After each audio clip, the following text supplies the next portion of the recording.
Donc j'ai actuellement en ligne de la TV internationale M.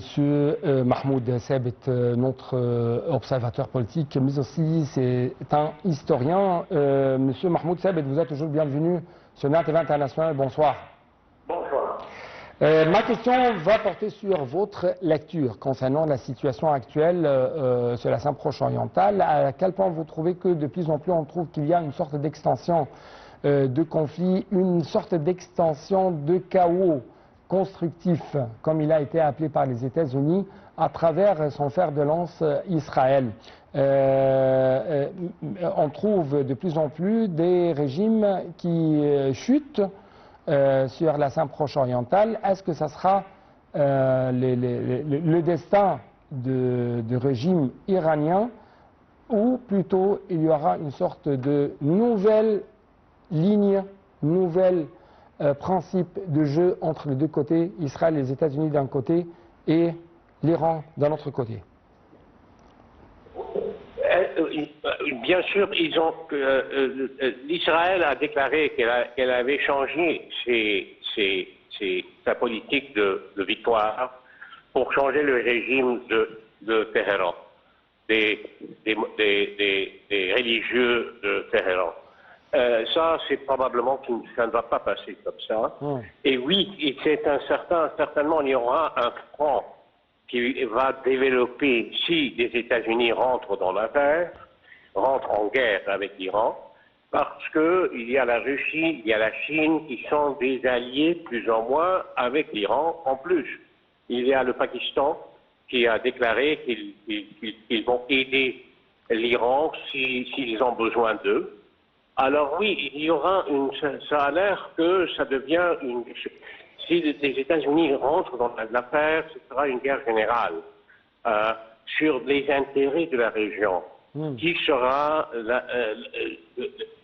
seront ceux qui ont l'ascendance sur la région au futur? Ce sera ça plutôt le but. Oui.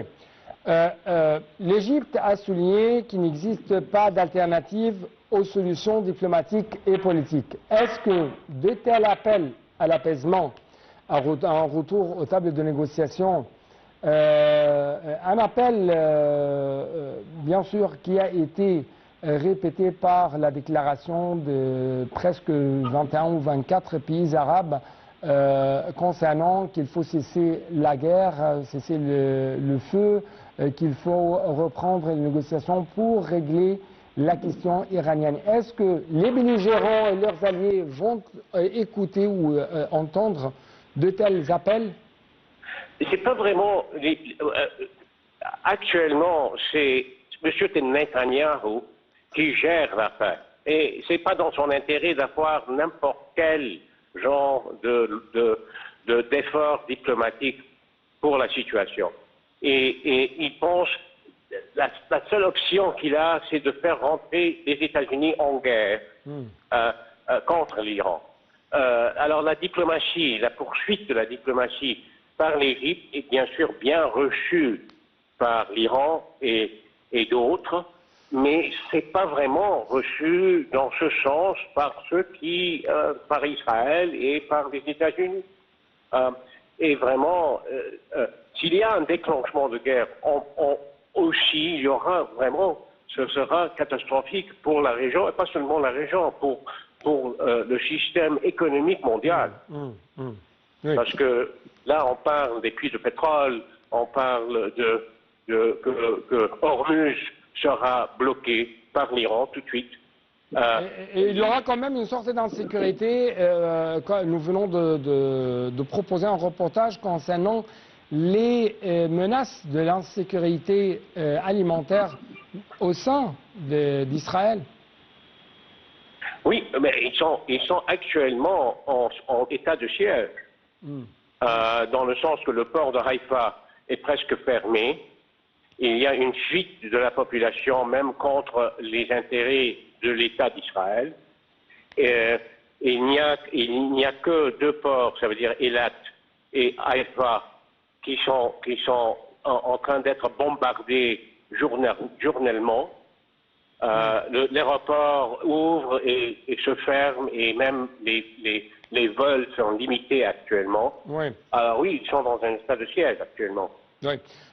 Monsieur Mahmoud Sabet, est-ce que vous trouvez que, bien sûr, l'Égypte a essayé de dire qu'il y a un principe essentiel dans le droit international, c'est comment préserver la souveraineté des États. Est-ce que vous trouvez que Israël, avec ses alliés, que ce soit les États-Unis ou les Européens,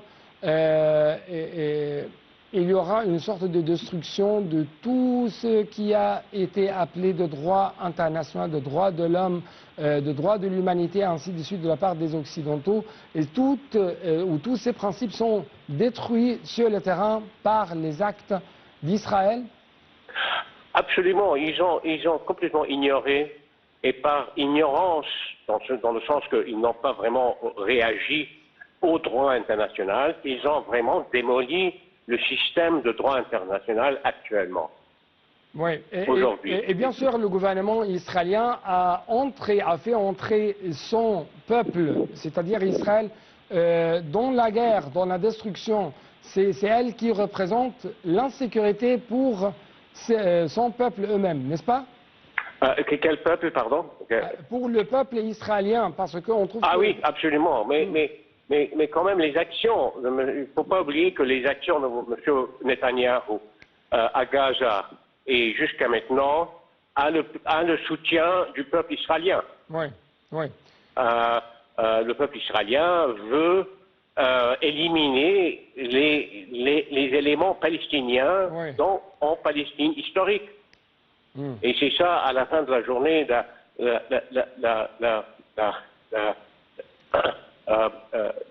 raison de tout ce qui se passe.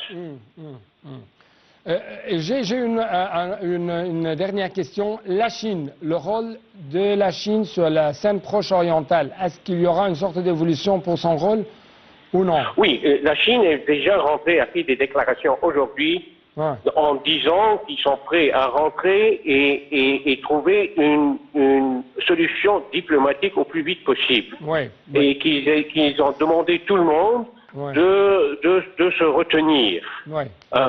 Et vraiment, parce que la Chine a un intérêt en tout ça. Donc, il s'avère que nous devons quand même compter sur un rôle plus actif diplomatiquement parlant de la part de la Chine pour arriver à une sorte d'apaisement entre tous les belligérants sur la scène proche-orientale. Merci beaucoup à vous et merci quand même à vous, chers téléspectateurs, pour votre attention. Rendez-vous demain, une nouvelle édition des Directs. Au revoir.